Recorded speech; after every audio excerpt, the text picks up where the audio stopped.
Mega కోడలిగా లావణ్య త్రిపాఠి మారిన సంగతి మనకు తెలిసిందే. గత ఏడాది వరుణ్ తేజ్ లావణ్య త్రిపాఠిల పెళ్లి ఘనంగా జరిగింది. ఇక న్యూ ఇయర్ వెకేషన్కు కూడా ఈ కొత్త జంట వెళ్ళి వచ్చింది. లావణ్య త్రిపాఠి ఇంట్లో వరుసగా శుభ పరిణామాలే జరుగుతున్నాయి. లావణ్య పెళ్లి సందడి తగ్గక ముందే ఇంట్లో మరో గుడ్ న్యూస్ వచ్చేసింది. లావణ్య త్రిపాఠి తాజాగా ఇన్స్టాగ్రామ్లో ఒక పోస్ట్ పెట్టింది. త్రిపాఠి ఇంట్లోకి వారసుడు వచ్చినట్లుగా చెప్పింది. తన సోదరుడికి పన్నంటి బిడ్డ పుట్టినట్టుగా ప్రకటించింది.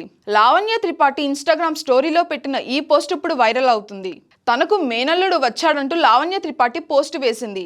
ఇక ఇందులో తన త్రిపాఠి వంశం కొనసాగించడానికి మేనల్లుడు కంటిన్యూ చేస్తాడు అంటూ ప్రకటించింది. డింపుల్స్ పడ్డాయట, సొట్టలు ఉండడం అనేది త్రిపాఠి వారికి కామన్ అని చెప్పకనే చెప్పింది లావణ్య త్రిపాఠి.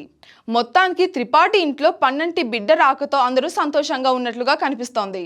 ఇక వరుణ్ తేజ్ లావణ్య త్రిపాఠిలు ప్రస్తుతం డెహ్రాడూన్లోనే ఉన్నట్టుగా కనిపిస్తోంది. న్యూ ఇయర్ వేడుకలకు లావణ్య పుట్టింటికి వెళ్ళినట్టుగా తెలుస్తోంది. లావణ్య వరుణ్ తేజ్లు మాత్రం ఇప్పుడు ఫుల్ జాలీ మూడ్లోనే ఉన్నారు.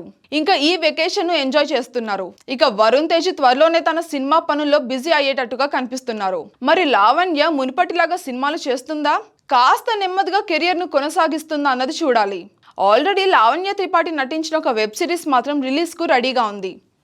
అభిజిత్ లావణ్య త్రిపాఠి కలిసి ఆ వెబ్ సిరీస్ లో నటించిన సంగతి మనకు తెలిసిందే.